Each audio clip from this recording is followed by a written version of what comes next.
Vamos. Ahora, decíamos, todo el mundo le va a dar razón a David Gray, era que no contabilicemos. Porque ha hecho que la propia administración tributaria tenga un elemento probatorio para efectuar un hallazgo de auditoría, una revisión ya preestablecida todo. Era que le hagamos caso al señor Gray, al licenciado, para que no contabilice. Bueno, tenía la razón, una gran alternativa, el no contabilizar. La otra alternativa era lo siguiente: no contabilizamos. Impuestos nacionales viene, toca la puerta por el periodo 2014 y estarán en cuenta 900.000 bolivianos de un importe adeudado. Y el 2021, en noviembre, te está cobrando. Obviamente, ¿a quién le vamos a reñir? A David Gray. ¿Por qué? Porque le va a decir, pero ¿te acuerdas? Te hemos dado plata para que haga hacer una auditoría especial. Sí, pero hemos presentado el informe donde había un importe de 900.000. ¿Y por qué no se ha contabilizado? ¿Por qué no se ha revelado? Si usted hubiera revelado ese pasivo, nosotros hubiéramos considerado la provisión efectiva de dichos recursos monetarios. Entonces nos ha provocado un daño económico al Estado, porque ¿para qué hago hacer una auditoría especial? ¿Para qué hago hacer una revisión especial? Si al final el informe pareciera que, ¡pum!, atrás, y no contabilizo nada. David Gray, ¿cómo te sientes ahora tú? De la espalda a la pared. Mal, ¿no ves? No sé, O sea, sí, de héroe a villano. Un año no contabilizar, yo les dije, han visto, no se han cobrado, en su riesgo. ¿Sí o no? Una opción. sí, sí. En una segunda oportunidad, no contabiliza. Si impuestos se encuentra y te riñe. ¿Por qué usted no nos ha revelado? ¿Por qué no ha contabilizado dicha provisión? Si nosotros no hubiéramos enterado desde el mes de agosto de 2020 que había una deuda que podría que paguemos, hubiéramos ahorrado por lo menos la mitad. Entonces, hay, como dice, está entre la espada y la pared. Hay una tercera forma de contabilizar que no deja de ser interesante. La contabilización de cuentas de otros. Es más, puede que tú contabilices y gasto por tributos 2014 contra provisión impositiva. Luego no te cobra ni el 2020, ni el 21, ni el 22. Ese pasivo, esa provisión, lo vas a castigar el 2022 por eso. Vas a decir provisión impositiva contra otros ingresos.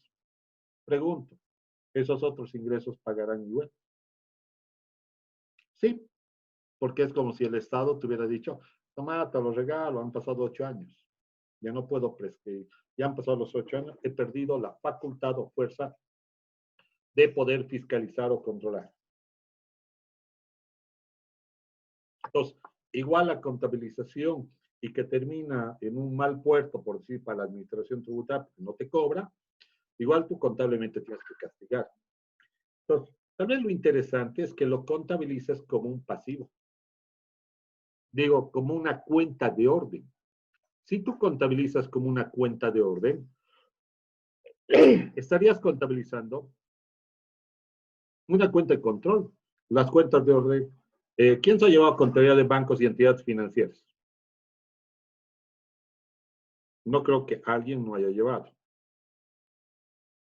Karina Flores, ¿has llevado? Karina Flores. No, Lice. ¿No has llevado contabilidad de bancos y entidades financieras? ¿Dónde has estudiado? Perdón, sí llevé, Lice, pero lo que pasa es que no he llegado a comprender muy bien. Ah, ya. ¿Dónde estudiaste? ¿Cuál fue tu casa de estudio? ¿O todo fue UNICEF? No, estudié en el Instituto Tecnológico Cristo Rey. Ah, ya. Sí, hay hartos de Cristo Rey, del bancario, del Álvarez Plata. Que sí. Gracias. Entonces, hago recuerdo para todos. ¿Se acuerdan que había en el plan de cuentas, en el manual de cuentas, las partidas 600, 700, 800 y 900. ¿O no?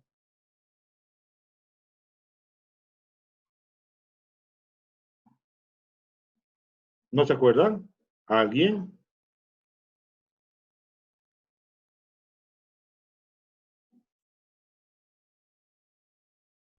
Los nombres de las cuentas no dice exactamente. Ya. Las cuentas de orden, deudoras y acreedoras, 700 y 600. Contingentes, perdón. Cuentas de orden contingentes, deudores y acreedores. Y cuentas de orden simple. ¿Cuándo contabilizas una cuenta de orden? Cuando una probabilidad de hechos se puede suscitar, pero no hay una garantía en pleno. Al no haber una garantía en pleno, da lugar que la misma pueda suscitarse como no pueda suscitarse.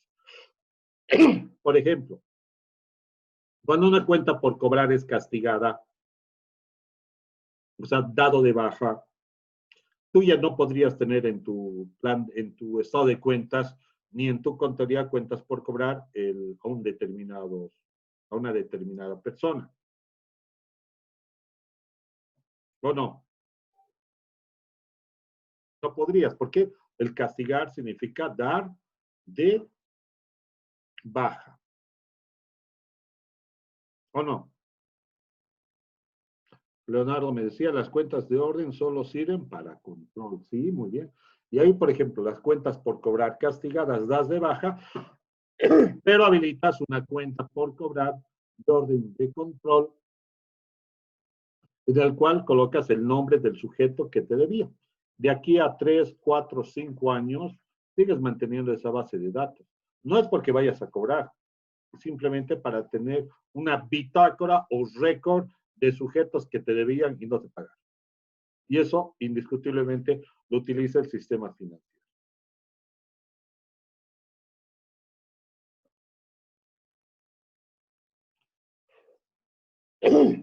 La misma se puede ser utilizada en una institución privada.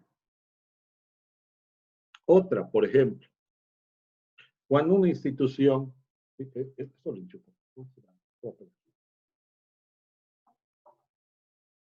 Cuando una institución, no sé, como por ejemplo, esas instituciones esas instituciones que transportan cerveza retornable, el envase, no necesitan comprar, qué sé yo, 500 cajas.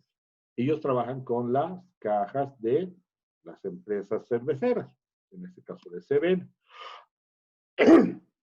No pueden colocar activo fijo, ni insumos, ningún tipo de activo, ni decir algún tipo de pasivo, porque ellos no están comprando. Pero a su vez, si se rompe, se pierde, se quema una caja o las 500 cajas, se activa automáticamente un pasivo. Entonces, ¿dónde contabilizas ese pseudo derecho y pseudo obligación? En cuentas de orden. Entonces, tal vez sí sería más sano, y creo, David Gray, que tú lo coloquemos basados en el informe de la gestión 2014, una cuenta de orden. Si nos reclaman, señores miembros del directorio, asamblea, lo que quiera, aquí teníamos el registro de cuentas de control. Muy difícil y hay que tener cuidado, por eso tienen que hilvanar mucho el conocimiento. Uno puede decir una asamblea, David ni yo, y recomendar que no se pague porque tal vez prescriba y extinguiríamos una deuda. Muy, muy, muy imprudente, porque estaríamos instigando a no pagar tributos. Y ellos en ese calor de incendiaria de decir, miren, podemos ahorrar 900,000, no revelemos, pasa a ser que se apruebe en una asamblea. El aprobar actos no lícitos en asamblea se tipifica como un delito.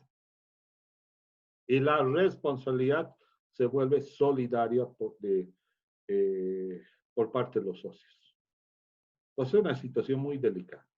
Ahora, que me vayas y me digas cuál es la suerte probabilidad, por ejemplo, si era 2014, el 2015, la suerte probabilidad de ser revisado era mínima. El 2016 ya era un 20%. El 17, ya un 30, 40. 18, 50, 80%. 19 ya un 100%. Y luego empieza a bajar. El 2020 y así sucesivamente. Al 50, 30, 10 y se extingue. De que hay una suerte probabilidad y una estadística, sí. Entonces tú le sí, revelemos, coloquemos y puedes colocar en una acta la constancia de dicha provisión. ¿Queda claro, no? Preguntas. Me perdí un poco, Liz, en el tema de la que mencionó de las cuentas de orden. ¿Cómo lo pondríamos? Me perdí un poco ahí. En una cuenta de control. Las cuentas de orden están por debajo del balance general. Están ahí abajo. No son sujetos a reportes, son como un estado de cuenta. ¿Me dejo Ok, entender? ok. No, no. Sí, dice. Por ejemplo, las cuentas por cobrar castigados las manejas en cuentas de orden. Y así tienes una bitácora de sujetos que no te pagaron. Y pero que castigaste dicho crédito. Así tienes una bitácora de algún bien que te dejan en garantía. Si alguien te deja en garantía, toma en garantía los papeles de mi auto, es más, te entrego el auto. Ya está bien, como garantía sirve, ¿no? Hasta el auto te dio. No le puedes llamar activo fijo contra cuentas por pagar, porque no lo estás comprando, es garantía. Pero si pasa algo con el auto, ¿quién paga el auto? Tú, ¿dónde controlarías? Cuentas de orden. Y lo mismo en materia tributaria. Es un mix, o sea, no les dices tampoco, no contabiliza, pero tampoco les dicen contabilice. O sea, es un híbrido. Más sano, sí, es un intermedio. Porque para ti mismo, si fiscalizan, dice, yo les dije, y aquí está contabilizado. Es una cuenta de orden. Una suerte probabilidad de que ocurra un determinado evento. Tampoco tiene sentido que hagas auditorías especiales de periodos prescritos. No tiene sentido que hagas auditorías del 2012, por ejemplo. El 2012 ya prescribió, 2013, 14, 15, 16, 17, 18, 19. Ah, no, bien, está, 2020. Estaría como que a prescribir hasta el 31 de diciembre de 2020. 2012, 13, 14, 15, 16, 18, 19, 20. ¿O no?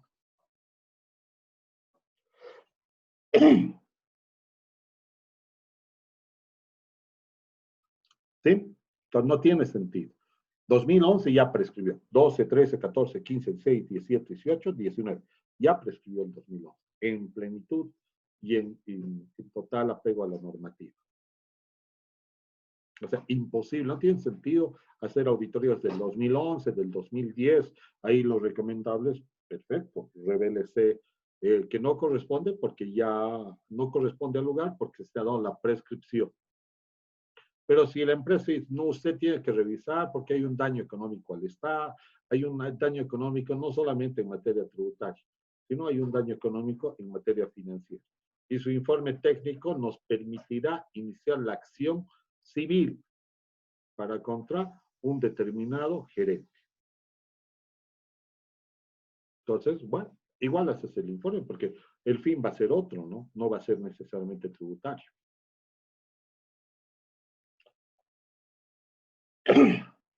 Señores,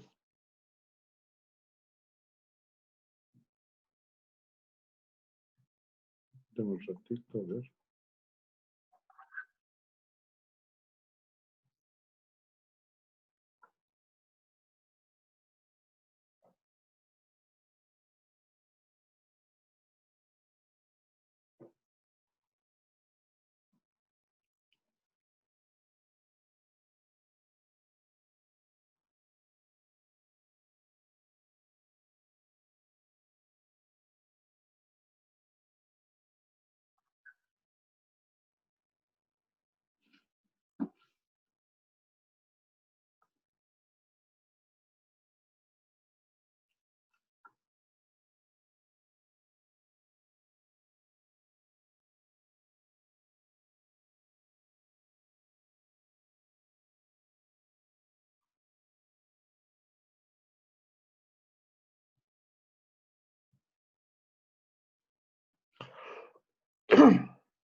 Y ahora, se está compartiendo el PGO, ¿no ve? No, puedo compartir. Gracias. Está PGO. Entonces, ¿qué es lo que tenemos que buscar? Hemos dicho, justificación. El cobro de tributos constituye una de las principales fuentes de recursos para cualquier país o estado. Los ingresos sirven para atender el gasto público. Entonces, tenemos fuentes de financiamiento, ¿sí? Un ejemplo, Karen Galindo. Las fuentes de financiamiento son crédito externo, crédito interno, una institución estatal, empresa estatal como YPFB, Entel, emisión monetaria, pero emitir mucha plata significa inflación. Y el último es tributos. Estas 5 fuentes de financiamiento tenemos. ¿Cuál es la más sana? Crédito externo, inflación, interés, significa una carga económica y que pagan nuestras generaciones, nuestros hijos, sus hijos, sus hijos. Un crédito interno igual, significa deuda. Deuda interna hay que pagar y tiene una tasa de interés. Una institución pública. Las instituciones públicas, primero, es muy cuestionado la administración porque tiene un tinte político y tiene mucha inclinación de que sean gerentados, administrados y cada uno de los cargos, ¿no? Porque hasta el chofer quiere ese sueldo, ¿no? No necesariamente jugoso, pero sus sueldos son 3.000 bolivianos, pero el comprometido político dice, yo tengo derecho, yo he participado en las campañas, yo he trabajado para que este gobierno sea gobierno y quiero que me den un cargo público. Y le dan dicho.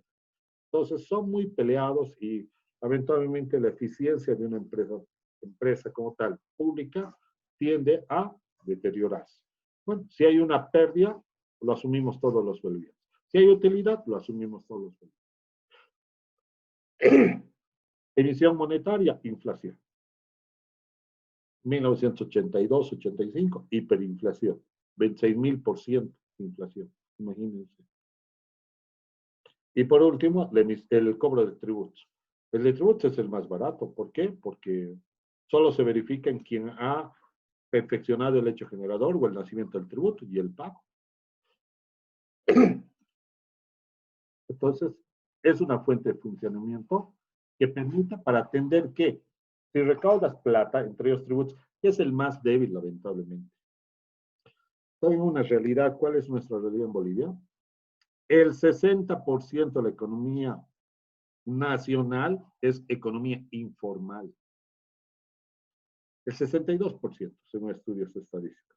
El día de ayer estaba escuchando a un político que dice el 90% es economía informal.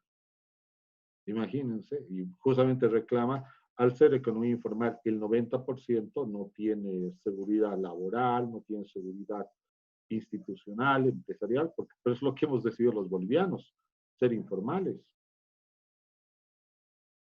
Ahora, bueno, estamos cosechando lo que se ha sembrado. ¿Por qué? ¿Y por qué no somos formales? Porque no nos gusta pagar beneficios laborales, aportes laborales, no nos gusta pagar tributos, no nos gusta cumplir reglas. Entonces, de economía informal, mejor.